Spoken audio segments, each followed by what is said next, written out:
Okay. Welcome, everyone. This is Dr. Clark, the Center for Weight Loss Success. Today on Losing Weight USA, we're going to talk a little bit about optimizing weight loss after weight loss surgery. And actually, a lot of these concepts pertain to anybody in a weight loss plan, but we're specifically directing this kind of to someone that's had weight loss surgery. And we're going to go through some basic things as well as kind of get into a little bit of the weeds, kind of the big broad picture of kind of what one needs to do in the long term, in the short term, but also in the long term to lose the weight and then keep the weight off as well. All right, welcome to Losing Weight USA, real-time answers to your weight loss questions, some of the latest updates and research, as well as a little bit of expert advice. Gives you direct access not only to me, but you should be receiving the health tips and recipes via the membership portal. And I encourage you, get into the membership portal. We'll keep adding more things in there. If you have questions during the presentation, just type them in as we go along into the chat box. We'll get to them at the end. If you think of things once we're all done, just give us a yell here at the Center for Weight Loss Success. The email is success@cfwls.com. Phone number 757-873-1880. All right, so let's get this going. Let me flip the slides on here.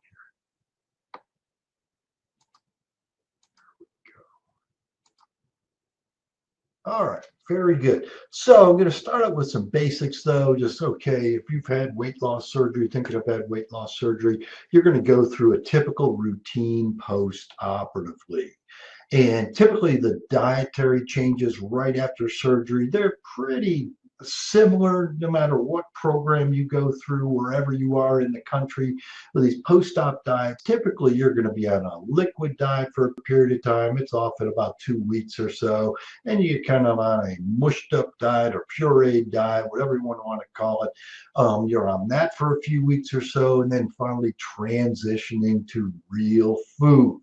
And typically kind of people are often starting real food after surgery in that 1 month to 2 month range. That's pretty much the usual around there. And you do have to be, even when you're starting real foods, you have to be eating tiny little amounts. Now, that's kind of right after surgery. Kind of right after surgery, yep, you want to stay liquid, stay hydrated, get your protein in, do not be utilizing carbonated beverages. Never a good idea, and actually should give up carbonated beverage. Everybody should, actually, but if you've had surgery, you absolutely should.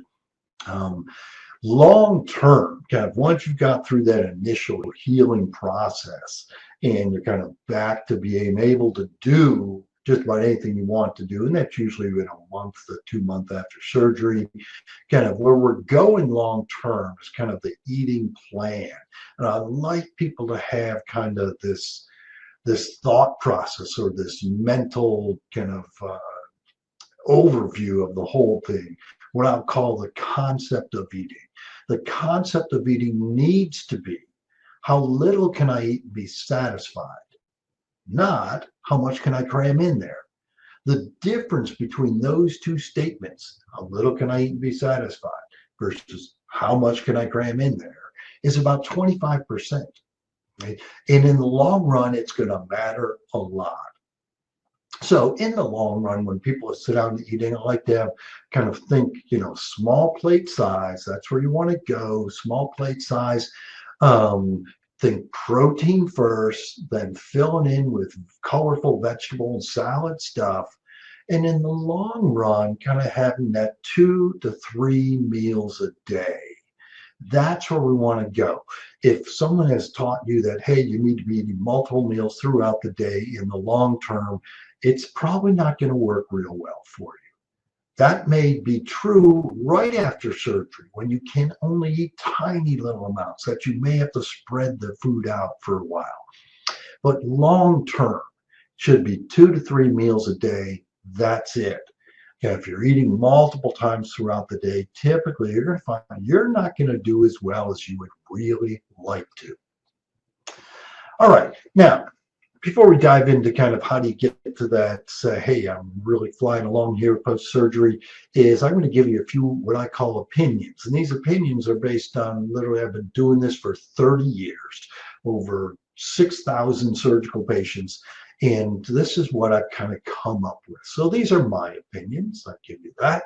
And part of this is that weight loss surgery will work. And because weight loss surgery works, it sometimes tends to reinforce poor behavior. And what I mean by that is because typically during the first few months after surgery, no matter what you do, whether you're doing it right, correctly, incorrectly, or just kind of fumbling along, you're going to lose weight. And because then that weight loss surgery works, if you're not doing the right things, then it also tends to reinforce what I'll call poor behavior. So even if you're not doing what you should do, you may still be losing weight. And if you're losing weight, you're thinking, I'm doing everything correctly. And that may not be true at all. So keep that in mind, that sometimes learning poor behavior that worked pretty well right after surgery isn't necessarily the right answer for the long run. Now, the big picture of this thing is that basically weight loss surgery just exaggerates the typical weight loss curve. What I mean by that is that the typical weight loss curve for anyone is kind of, hey, I'm going on a strict diet, I'm going to work on weight loss, is that typically they're going to lose weight fairly quickly initially, then it slows down, then it plateaus out. Weight loss surgery exaggerates this curve.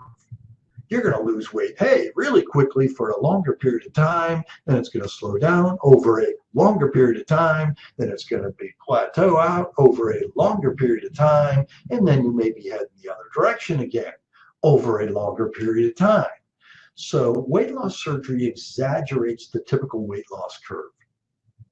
Just keep that in mind. There's nothing magic about weight loss surgery. And because of that, then, there is a time-limited, what I'll call, window of opportunity after weight loss surgery to establish those really good lifestyle behaviors that's going to make this work in the long run. When I say long run, we're talking years and years and years and years. So this window of opportunity after weight loss surgery is generally a good 6 to 12 months. So you have time, but you have to be doing the right things during this time and make them kind of habits for life. And this is why I've stressed forever, a comprehensive program is absolutely essential to optimize weight loss and then to keep that weight off long term, or what we call weight maintenance, which is basically a forever thing. All right, now, as people lose weight and they plateaued out and say, hey, over time you can eat a little bit more, which you will be able to. It's your stomach isn't going to stay the exact same size that it was right after surgery. So people often wonder then, okay, what's the size of my stomach? How big is my stomach? It's bigger now than it was right after surgery, right? And absolutely, it's bigger now months down the road than right after surgery. So there's something that's referred to as the cottage cheese test, which can actually give you a decent estimate of stomach pouch size. Now, the size of the stomach pouch is actually difficult to measure. And the reason is because you're trying to measure something as the hole in the bottom. Okay, you're filling up something, the stomach, okay, from up top through our mouths, we're eating things, but there's a hole in the bottom leading to the rest of the intestinal tract. So to get an estimate of the size is not as easy as you may think it would be. So the cottage cheese test basically works decently.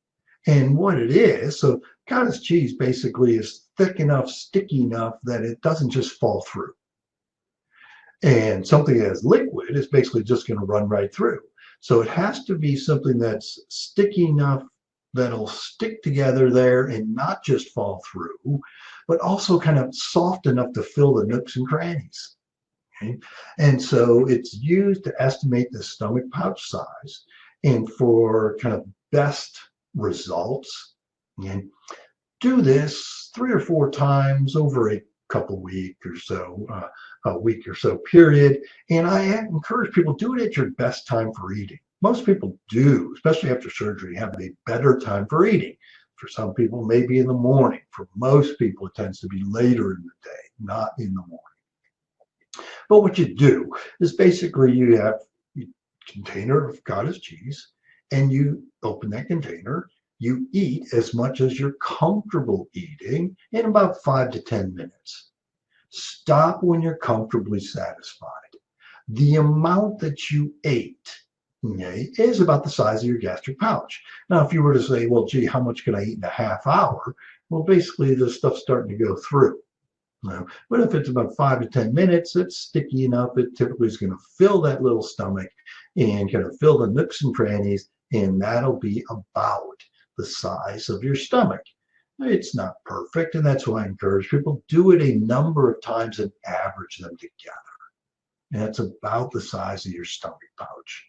Typically, it's often in the long run about 4 to 6, maybe 8 ounces. Okay, but it isn't, compared to a normal size stomach, which literally can hold, a couple of liters. Where you think of that 2 liter, beverage we get at the grocery store, those 2 liter bottles. Normal size stomach is about that size.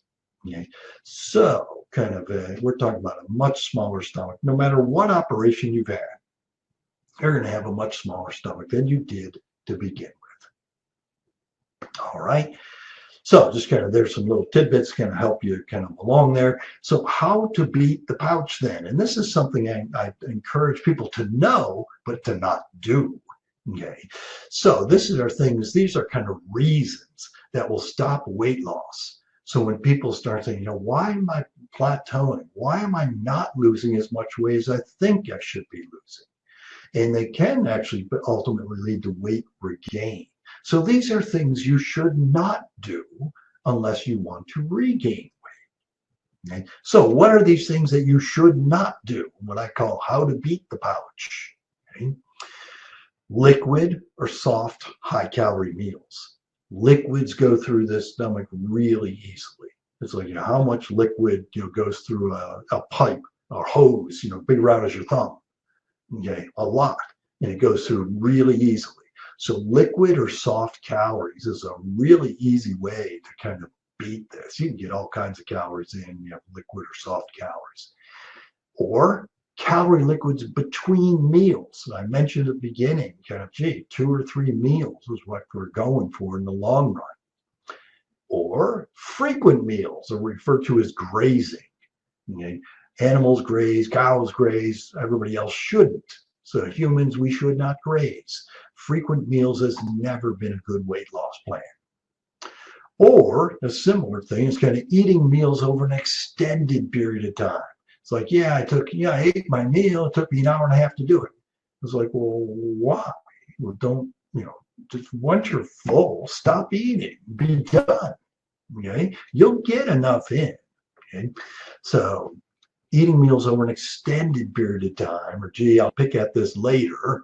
It's like, well, that just teaches you to eat throughout the day. In the long run, that won't work well.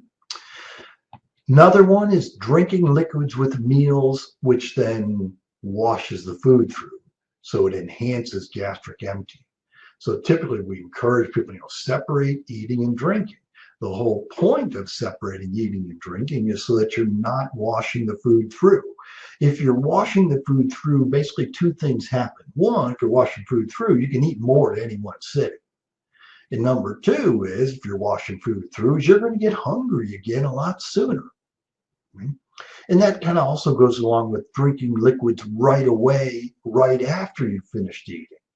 It's like we encourage people to have your meal, avoid drinking during the meal as well as after the meal for a good 45 minutes or so. You want things to just kind of sit there. Okay? Another way to kind of beat this pouch is eating a lot more carbohydrate. Eating starches or the crumbly carbohydrates. The starches typically referred to potato, rice, pasta, bread, corn. Those are the major starches right there. You would like to avoid those things, not only because they tend to liquefy, Same thing with the crumbly carbs. The crumbly carbs are what I call the 6 C's: chips, cookies, crackers, cereal, cake, and candy. You basically want to avoid those things. One, because they dissolve down to dust, and subsequently, or mud, and subsequently they slide right out through really easily. And another one, which I hear not infrequently, is eating a whole lot of fruit. Now, inherently, that kind of sounds like, what's wrong with fruit? Fruit is very healthy, right? And yes, it is. It is very healthy. But fruit does have a lot of sugar in it. And basically anything that has a lot of sugar in it, whether it be natural or fruit sugar or whatever, is going to slow down weight loss. Right? So weight loss can be thwarted. Thwarted by eating a whole lot of fruit. Doesn't mean you should never have fruit. Just you have to be very careful. So for lots of patients that basically come in, they're struggling not because they're eating so much, but that, hey, they're basing a lot of their food on fruit. And it's like, this is not going to work well in the long run. And then finally, not exercising. Okay, exercise is obviously the other half of kind of the, dietary exercise part of the whole thing. Exercise itself typically does not make people lose weight fat. And this is true with surgery and without surgery. It doesn't matter if you haven't had surgery either. It's a really rare person that can exercise themselves to weight loss. But that doesn't mean that exercise isn't really important during a weight loss plan. Exercise to help you preserve lean body mass keeps your metabolism higher. You're going to lose weight longer. And so subsequently, you don't necessarily lose it faster, but you lose weight longer, and it makes it a lot easier to keep the weight off. All right, so those were things kind of you don't want to do. All right, some other common culprits of what I'll call poor weight loss or kind of weight regain. These are common culprits that I've seen throughout my career. Depression. When people get depressed, they typically start eating. Okay? Some people just the opposite, but most people, depression tends to lead to poor eating. Next one, not exercising. Okay? Drinking high-calorie liquids. I mentioned this in How to Beat the Pouch type of thing, but drinking high-calorie liquids go through this very easily, through that stomach pouch very easily, and subsequently it's very easy to get lots of calories in. Grazing, we mentioned that previously, grazing or eating a little bit throughout the day has never been a good weight loss plan. And then finally, eating and drinking at the same time. Eating and drinking at the same time, basically you're going to wash the food through. As I mentioned earlier, you don't want to wash the food through. Now, the biggest culprit of weight regain or poor weight loss is shifting calories to more carbohydrates. Typically right after surgery, we're stressing staying hydrated and making sure you get your protein in because you want to preserve that lean body mass. But as time goes on and as it gets easier to eat, people then start shifting more calories to carbohydrates. As I've said multiple times in multiple webinars, is that everyone has a carbohydrate tipping point. At a certain level of carbohydrate, they struggle. For most people that have had surgery, that tipping point is very low. It often can be in that 50, 60, 70 gram range. And that's what for many people have to keep their carbohydrates much lower than that. Because some individuals have to keep their carbohydrates down in that 20 to 30 gram range. As soon as they drift up, they struggle. But everyone has a tipping point. At a certain level of carbohydrate intake, they will struggle. So as time goes on, if you've shifted your calories to more carbohydrates, very likely you're going to find, hey, I'm struggling with my weight loss, and now I'm actually moving the wrong direction. All right, return of hunger. Now, most people after weight loss surgery, don't feel hungry. Okay. If it's immediately after surgery, if they feel hungry, that's typically that head hunger or carbohydrate withdrawal from right after surgery. But most people during those first few months after surgery, often during that first 4 to 6 months after surgery, aren't hungry. And it's easier. If you're not hungry, it's easier to not eat, obviously, and not have to eat much. But for most people, hunger and cravings eventually tend to return. There's a lucky few that typically, gee, I never got hungry. After I had weight loss surgery, I don't get hungry anymore. Okay? That's fairly rare. Okay? Now, it doesn't mean hunger can't be well controlled. It's just that typically it's fairly rare that someone actually doesn't get hungry. So hunger typically returns, cravings typically return.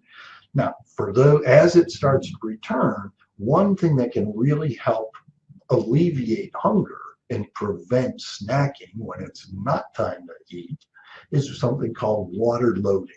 Water loading just basically means drinking water a little faster than you normally would. And what it does, it fills the little stomach. Now, since it's liquid, water's going to go through this pretty easy. But actually, as you drink it, though, it's going to fill that little stomach. It'll put a little stretch on the stomach, which will make you feel full. And so typically, then it may help you avoid eating something that you shouldn't be eating, or it's not time to eat yet. So basically what you're doing is you're fooling your brain into feeling full. Okay? You can do this without surgery too. You just have to drink a lot more water. You may have to drink literally a good quart or so, a couple pints of water to really get that same sensation. But after surgery, and the stomach is fairly small, all you do is drink water a little faster than normal, and it often takes 6 to 10 ounces, so not that much. Fools your brain into feeling full, and hopefully avoid then snacking in between that. And then you can do this literally anytime. You can do this anytime and as often as necessary. It's like, you're not going to overhydrate. Well, not impossible, but still unlikely that you're going to overhydrate. But for most people, hunger does return. It's a rare person that hunger doesn't come back. All right, so what is what I'll call the optimal use of the gastric pouch? And it doesn't matter whether you've had a sleeve gastrectomy, a gastric bypass, some other type of, a balloon or whatever. Okay, what's the optimal use of the gastric pouch? Okay, well, one of the things that I'd like to really stress is that the surgery itself just provides you with a tool.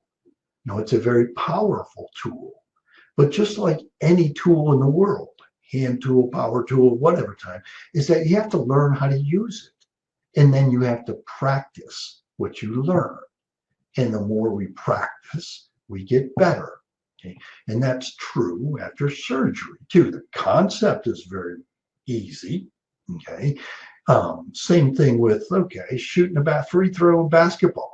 It's like the concept is very easy. You stand at the line, you shoot the basketball, it goes in the hoop, right? Very easy. How easy is it to actually do consistently over and over? It may be easy to learn how to do it, but there's a technique, there's all kinds of things, and then you have to practice. And when we don't practice, we tend to get worse. Okay? When we do practice, and this is true with just about anything in life, when we do practice, we tend to get better. And that doesn't matter what we're talking about. So weight loss surgery provides a very powerful tool. But first you have to learn what's involved with utilizing it, and then you have to practice. And practice makes it a lot easier. But the basic mechanism of action is, well, you got a small stomach, so eating and drinking is going to fill your little stomach, your little small gastric pouch. It puts a little stretch on the wall of that small stomach. That stretch is sensed by the nerves around there, and the nerves then transmit that back to your brain, to your appetite center, saying, hey, okay, your little stomach it's full, right? That's basically how it works. There are other little things involved as well, but that's the concept there. Now, your stomach is going to stretch. We're literally working with, stretchy material. That's part of the reason why during the surgery, we made your stomach so small. It's like we know it's going to stretch. It's like it's not going to stay that same size. It's going to stretch. So it goes from that 1 to 2 ounces right after surgery, typically to about 4 to 8 ounces over about a 2-year period. And everybody's a little different as when do things really stabilize there. But no matter what, your stomach is never going to be the same size that it started out as. So think that, gee, my stomach is stretched to a normal size. It's like, no, it's not. So it isn't. Do the Cottage cheese test, it's not normal size. Okay.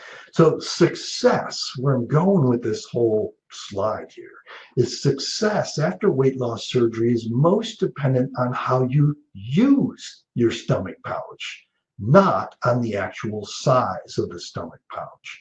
One would inherently think that if someone, you have two patients at a T, one of them, their stomach size stabilized at about 4 ounces, the other one stabilized at about 8 ounces, and that, gee, the one that had a 4-ounce stomach is going to make it a lot easier to lose weight than the person that has an 8-ounce stomach. And that is absolutely not true. Okay? The size of the stomach itself doesn't matter because both of those sizes are so much smaller than a normal stomach. It has so much more to do with how you're using the stomach than the actual final size, because those two sizes are so much smaller than a normal size stomach would be. All right, so what is the ideal meal process after weight loss surgery? You've healed up, you've kind of gotten through those first few months. What's the ideal meal process? Okay, right after surgery, typically you got to sip all day. You even have to eat a little bit all day because your stomach is so tiny. But over time, that isn't the right answer. Okay, typically in the long run, where we want to go is 2 to 3 meals a day. So yes, initially you have to work on it throughout the day, but that's not the right answer long term. Long term, where we want to go, 2 to 3 meals a day, 5 to 6 hours between meals. The optimal meal basically is good protein source. So finely cut protein of whatever kind, whether it be meat, So finely cut meat, then salad, minimally cut vegetables. You want to concentrate. Kind of really the majority of what one ought to eat, and this is true whether you had surgery, didn't have surgery, is vegetable and salad stuff. No one has ever come to me and said, I think I'm regaining weight or not losing weight because I'm eating too much broccoli or cauliflower or Brussels sprouts or spinach or asparagus or romaine lettuce. Okay, no, those aren't the things that make us gain weight. It's all the other stuff we tend to eat.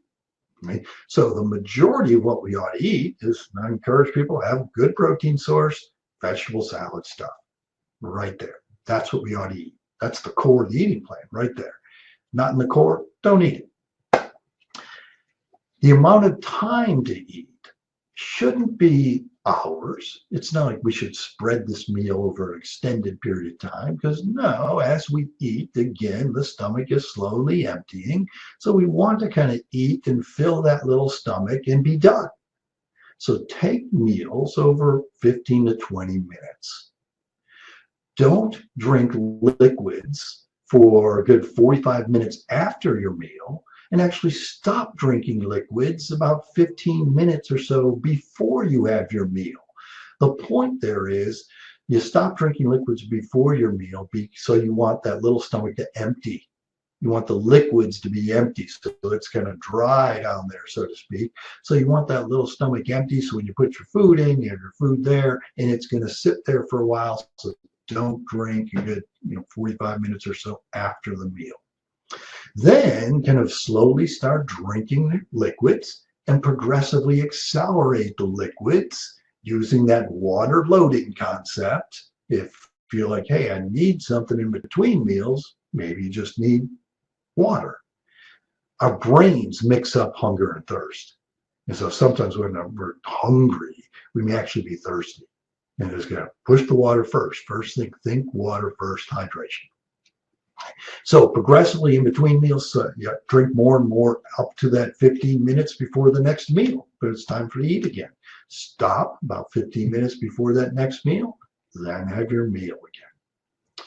Water loading anytime in between can be very helpful. All right, so what are a few tips or rules or kind of things that one can utilize to kind of maintain satiety. Satiety means, okay, staying full. I hate to use the word full because some people never, quote, feel full. It's like, okay, are you satisfied? Different thing, different concept. So rules for maintaining satiety is one is when you sit down and have a meal, you actually want to fill the stomach. Sometimes people don't want to actually fill their stomach because then it's like, I get a little uncomfortable. And it's like, you're right. You don't necessarily want to be uncomfortable, but you don't just want to eat a little bit so that you get a little bit of food down there. You actually want to fill the little stomach. So your stomach pouch actually should be filled. And so subsequently, then it puts that little stretch on the wall so that the nerves get stimulated, go back to your brain and tell you, hey, you're done eating. Don't put any more down there. I'm a big fan of meal timing. I say this over and over. It goes along with fasting and things along those lines. Meal timing matters, and I encourage people to have eating times and not eating times. The important part there is the not eating times. We need to have not eating times to lower our insulin levels. I'll talk more about here in a minute. Slow down the emptying of that little stomach by having solid meals. Solid meals and separating the eating and drinking. You want to kind of think protein first. You don't get a protein in, you're going to lose lean body mass. Preserving lean body mass is key during any weight loss plan. The enemy here really is calorie liquids. Calorie liquids, again, liquids go through this really easily. They're just empty. It doesn't matter how big or small your stomach is. If you're drinking a bunch of calories in your liquids, it's like, why bother having the weight loss surgery? It's like, you shouldn't. The only exception to that should be kind of a protein shake, protein drink, something along those lines. Okay? And just realize it's okay to break the rules. Even though and realize you're breaking the rules. What you don't want to happen is that, now the broken rules become the new rules. And so, no, it's okay to break the rules. Just realize that you're doing it. And subsequently, I'm going to get right back what I normally should do and get right back on the horse. All right, now you've lost weight, so maintaining weight loss after weight loss surgery is difficult. It's actually a lot harder than losing weight. Losing weight's easier than maintaining weight. It's hard to believe that. And part of that is that when we're losing weight, we're getting positive reinforcement all the time from just ourselves because we're seeing, clothes are fitting differently. We step on the scale, we see numbers go down, we get positive reinforcement all the time. There's no positive reinforcement in weight maintenance. Nobody is coming up to you and saying, gee, you look like you're maintaining your weight really well. They may tell you you're losing weight well, things like that while you're losing weight. But once you're in maintenance, it's just expected. And everybody will be, gee, I couldn't keep it off, right? How many times do you hear that? So weight maintenance is really hard. It's actually, in my mind, is actually harder than weight loss. It's just expected to happen. So what are some keys to doing that? Again, work on meal timing. If it isn't time to eat, don't eat. Eat just 2 to 3 meals a day. That's it. Exercise. Exercise is one of the keys to keeping weight off. Not necessarily a key to weight loss. Again, it doesn't make you lose weight faster. It helps you preserve lean body mass. A little discussion there. Won't go back into that. But exercise is extremely important in keeping weight off. And I do encourage people, weigh yourself routinely. You should weigh yourself every day. Everybody should. Okay? It's the best monitor we have, is stepping on scale. And it's then easy to look back on 24 hours. What did I do differently about the last 24 hours that affected the number today, whether it be a good number, whether it be a bad number. Okay? So with the last 24 hours, look back on that. It's easy to look back on 24 hours. Not so easy to look back on a week. So if you're weighing yourself once a week, now you got to look back on a week. What affected my weight loss? And you're going to think, I didn't really do anything differently that week. Yes, you did. We do things differently every single day. So weigh yourself routinely. Reflect on the previous 24 hours. What's going to affect that number today? The biggest things is going to be the amount of carbohydrate you have. Alcohol will affect it too. So keep that in mind. So weigh yourself routinely, daily. I think it's the best thing to do. And then journal intermittently. Journaling is one of the best tools to figure out where the problem areas are. If you don't write things down, you'll never figure out where the problem areas are. You may have an idea, but if you're struggling, gee, I don't know where I'm doing something wrong. It's like you need to write it down. If you're writing it down, you'll be able to figure it out. Okay? And this again is no different than a medical weight loss program from a surgical weight loss program. They're exactly the same.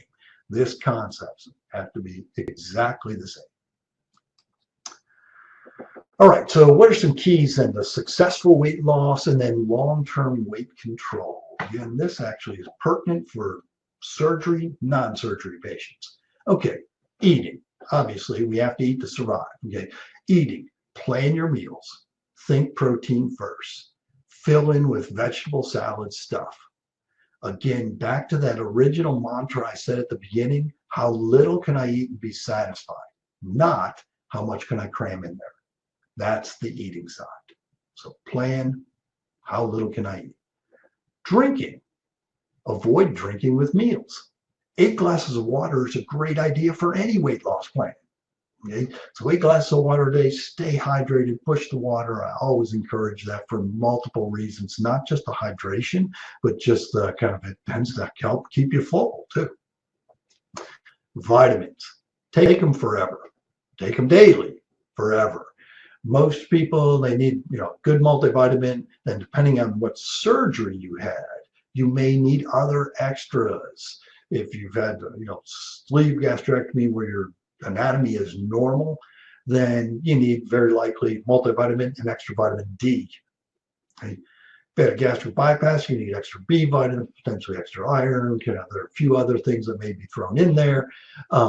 If you've had some other type of bypass, you may need some other odd things that may be in there. Sleeping, here's the next step. Sleeping, the most successful patients actually sleep about 7 hours a night. So get quality sleep. Quality sleep, we're going to talk about with controlling insulin levels, but quality sleep is so important in our overall health. Exercise, that's good. At least 4 to 5 days a week, at least 30 to 40 minutes, should be forever. You want to preserve lean body mass again. You want to keep mobility so we stay mobile as we get older. And then finally, nobody else can do it for you. It's your responsibility. So take personal responsibility for it. No one else can do this for you. It's up to you. So eating, drinking, take your vitamins, quality sleep, keep exercising. It's personal responsibility. All right. Another key with that, and I hit on this all the time, so I'm going to hit on it once again today, is that, okay, controlling insulin levels. What are all the ways to control insulin levels? I talk about this all the time. Insulin's a hormone we can't live without. 0 is a bad number, but we want to keep the smallest number possible, lowest number possible, steady as possible, because we tend to be in our best health when we control insulin levels. How do you do it? Low calorie. Anything that has calories is going to raise insulin levels, so it needs to be low calorie. Low carbohydrate. Anything with carbohydrate is going to raise insulin levels the most. Carbohydrates raise insulin more than protein or fat. Exercise, quality sleep, controlling stress, and then meal timing. If you want to throw intermittent fasting is just another concept part of meal timing. All right, if you're struggling or if you've had weight loss surgery and struggling, we had a full book, Back on Track After Weight Loss Surgery. We do, with the book, we actually have a whole digital program that goes along with it. We're going into much more detail with these things. And if you have questions, either stop by the store, pick up the phone, text, email, whatever. All right. Yeah, cravings. Cravings are hard to deal with. And you're right, they're different than hunger. Okay, hunger and cravings are 2 different things. They're related because sometimes when we're hungry, we tend to have cravings too, but they're related. But still, cravings are a different animal, and they're often from up here. Okay, you can get cravings if your blood sugar swings tend to cause cravings. There are a number of things that help with chromium can help with cravings. Chromium is a mineral. It helps smooth over blood sugar swings. That's why it works. Okay. Some appetite suppressants. I'm a big fan of phentermine. Actually helps a lot with cravings. Helps, it's appetite suppressant, but actually works better for cravings than actual hunger, I think. That's just my personal seeing people do this for years and years and years. It can be helpful for cravings as well. But cravings are different. I totally agree. And there's not an easy answer there. Typically for most cravings, they're usually, carbohydrate things. Some people it's the starchy, some people it's the sweet, some people it's the salty, crunchy type of thing. Everybody's a little bit different. And sometimes it's just, you've got to avoid it because it tends to be, especially carbohydrate. Carbohydrate tends to be like a drug. You have a little bit, your body wants more. And you tend to get more cravings. And it's hard to break that cycle. All right. Again, if you think of new things, just give us a yell here at the Center for Weight Loss Success. We'll be here. All right. So log into your membership site. Should be receiving the weight loss tips as well as the weekly recipes. Tune in each Tuesday, 12:15. And some of that prescribing phentermine. Yes, we can't actually dispense it anymore because the way we had it, we were actually a pharmacy at our old site. We're not a pharmacy here. We can prescribe it though. So two different things, and just contact the office. They can tell you how to get involved with all those things. All right, tune in each Tuesday, 12:15 for the next webinar. Watch your email for the invite and link. And remember, it's your life. Make it a healthy one. Have a good day, everyone. Take care.